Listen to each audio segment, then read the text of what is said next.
Hello everybody and welcome to Joel Nikki. For this year's STEAM Expo, our project is the practical research into sales and marketing tactics via small business, aka Joel Nikki. Our products consist of our signature choco chip cookies and two other beverages which are matcha loaf and choco bliss. We have three sales tactics, which is firstly, packaging and presentation optimization, second, use of word of mouth, and finally, implementing a sense of urgency. We hope you're just as excited as us. Come visit our booth at the Great Off Business Classroom on the first floor.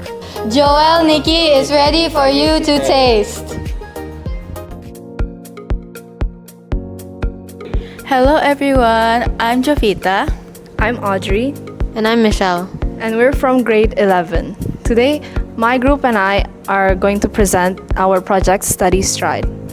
Right now, students are often struggling to prepare for their Cambridge exams as different resources are scattered across multiple websites. Our objectives are threefold. Firstly, it saves time for students. Secondly, it provides resources across multiple subjects. And thirdly, it supports different learning styles for each student. Our website uses HTML, CSS, and JavaScript, and these are the programming languages we learned in school. Now that we have a brief understanding of how the website is, let's move on to the navigation and structure of the website. Our website has a login page and it only allows the Universal School email. So only students with the Universal School email can log in. And after you click login, it'll redirect to the home page where we have primary, lower secondary, IGCSE, and ASNA level. We follow the subjects that the school has, and in each subjects, we have the syllabus, ebook, past paper, as well as YouTube videos. Pros of the web could include centralized resources, meaning all resources are placed in one area and it's accessible everywhere, supports independent studying. So we invite all our Universal School students to make use of the website and succeed in their exams. Thank you. Bye.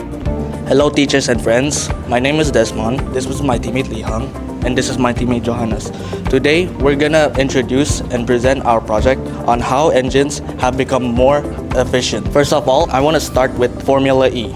Formula E was founded in 2014 as an all-electric single-seater championship. It focuses on hybrid efficiency, sustainable fuel, and only electricity during the race. It also recovers energy by using regenerative braking similar to road EVs, which these race cars are being collected as data and work as a test bed for commercial cars like Porsche, Nissan, and Jaguar. Since these electric cars are increasing in amount, while gas cars are relatively reliable. A gas engine works by internal combustion. To put it simply, an air-fuel ratio is put towards the piston inside the cylinder for the piston to compress.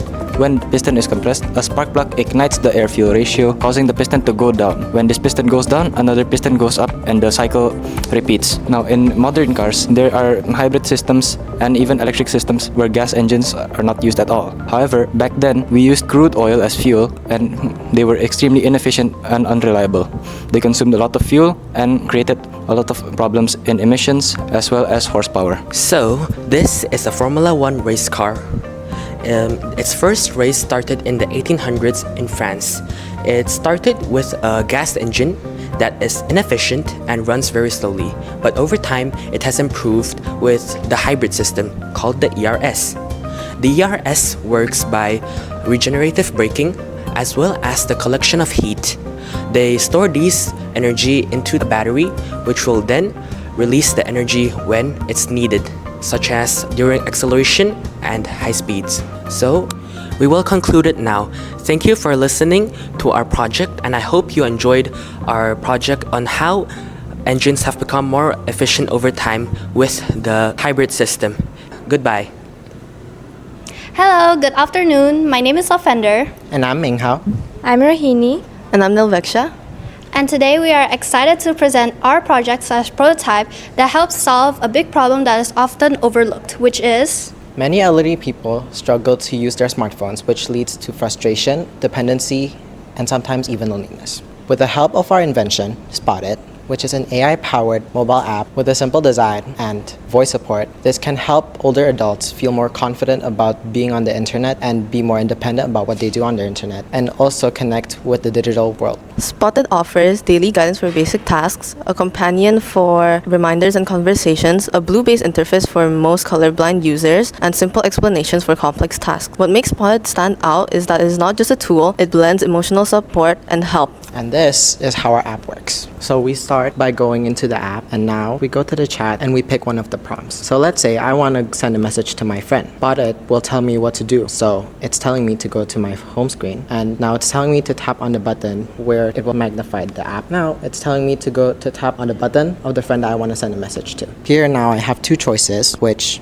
I will pick one of the few, and then I'm going to receive a message back from my friend. We see opportunities to release Spotted worldwide through app stores, partnerships with healthcare and retirement homes, and multilingual support. In conclusion, Spotted is not just a digital app. It is a step forward towards digital independence, emotional support, and independence for older adults. By bridging the gap between technology and the elderly, we hope to improve their quality of life and help them be more caught up in our fast-paced digital world. Well, that was Spotted. Thank you for your attention. Bye! Hi everyone, my name is Michael. And my name is Rio. My name is Charlie. Today we're explaining our project about Mars rover exploration. So, I will be explaining about our Mars rover here. This Mars rover is used to explore the surface of Mars and to see what the planet Mars is made of. This Mars rover is made of a solar panel that charges the car. I have this remote control that moves the Mars rover. This uses a battery and sends waves to the car so that it can move. The car can move. The objective of us doing this project is to show that solar panels can be used for outer space exploration, and it is way more efficient than using fuel or any other kind of resource because you can get solar energy anywhere. Thank you all for listening, and goodbye. Good morning everyone, my name is Lin Xueqing from grade 9A. My project is about pulse oximeter using Arduino. This project includes intersection of human biology, technology, and practical problem solving. Let me tell you how this project works. Place your index finger on this sensor and there's the heart rate. Hope you understand the pulse oximeter. Thank you. Hello everyone, my name is Kenisha. My name is Angeline. And my name is Chevelle. Today we'll be introducing the future. Solar power! What exactly is solar power? Solar power, or also known as solar electricity, is a renewable energy source that involves the conversion of light into thermal energy or electricity. This involves using technology like photovoltaic cells, which are the main component in this conversion. In our model over here, we have a solar panel, which is a polycrystalline solar panel, which you can tell by its blue and speckled appearance. This model has a backup battery here to show that it works, as you can see here. This is inverter that converts the direct current into alternating current because these appliances use alternating current and this generates direct current. So coming to the environmental and economic benefits, there are so many benefits, but today I will explain to you only a few.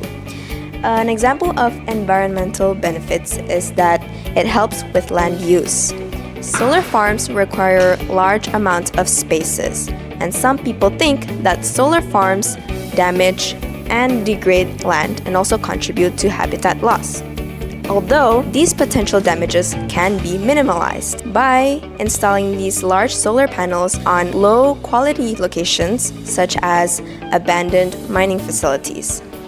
An example of economic benefits is that it reduces utility bills. Solar power lowers electricity costs by converting sunlight into clean energy. This reduces reliance on electricity from your local power grid. Thank you everyone for listening. Goodbye. Hello everyone, my name is Louis. My name is Justin. And my name is Tane. We will be presenting the carbon guard. It is basically activated carbon made from coconut husk used to filter out heavy metal contaminants from water, such as lead, from polluted water. Well, what is activated carbon? It is basically a carbon which has been processed to have a large network of pores on it with a massive surface area. This makes it a great filter to remove organic compounds through a process called adsorption. Now moving on to how it works. Activated carbon is great at filtering water contaminated with lead due to a process called adsorption. This differs from absorption due to adsorptions only happening at the surface. So the steps for how we made it are shown on this panel. And the first we did is we collected these coconut husks, which is so-called a waste material. Then we went to the second step, which is carbonization. Simply put, the burning of the coconut husks to form biochar. And we burned this for around 5 to 6 hours with very limited oxygen, which we use this biochar produced to move on to the next stage with this activation. Basically mixing this produced biochar with an aqueous mixture of 75% water and 25% baking soda, which forms this paste, which we laid thinly on a baking sheet and heat it up for 1 or 2 hours at 250 degrees Celsius. This stage is very crucial and it's very essential for the refining of the activated carbon's pores and structure. After that, we planned this filter. In this photo, you can very clearly see that there's 5 stages of filtration. Number 1 is the gravel, number 2 is the sand, number 3 is the activated carbon, which is like the lowest. After that is the filter paper and cotton. We replicated this into a real-life model, which we then tested. And in step 6, you can see 2 lead identification strips, such as this. We did it twice. We first identified the lead in the unfiltered water, which we got a very reddish identification showing high concentration of lead. And the second one, we got orange, showing less concentration of lead after filtration. Now this is a very minuscule change, but realistically, this change is very astonishing, because the concentration we used when filtering is 20 times more than what is realistically available in all water sample solutions. It is 1% of 100 milligrams, whereas in reality, it's much less. This shows us that the removal of lead is very important, as due to our filter, we were able to remove 95%. Well, lead has numerous health risks associated with it. Some may include increased chance of high blood pressure, anemia, cardiovascular problems, hypertension, and damage to central nervous systems. We also have seen some rumors about lead being a carcinogenic material which may cause cancer and may be fatal. The Carbon Guard is very practical. It is wonderful at removing metal contaminants from water, and it's also very sustainable. It is made up of coconut husk, which is a waste material, and we convert it into a filtration device. And on an economic point of view, it is low in cost and it's very environmentally friendly, as it is a renewable source and it is available in plenty in Indonesia especially. Well, now that sums up the complete research and analysis on the Carbon Guard. So thank you for listening.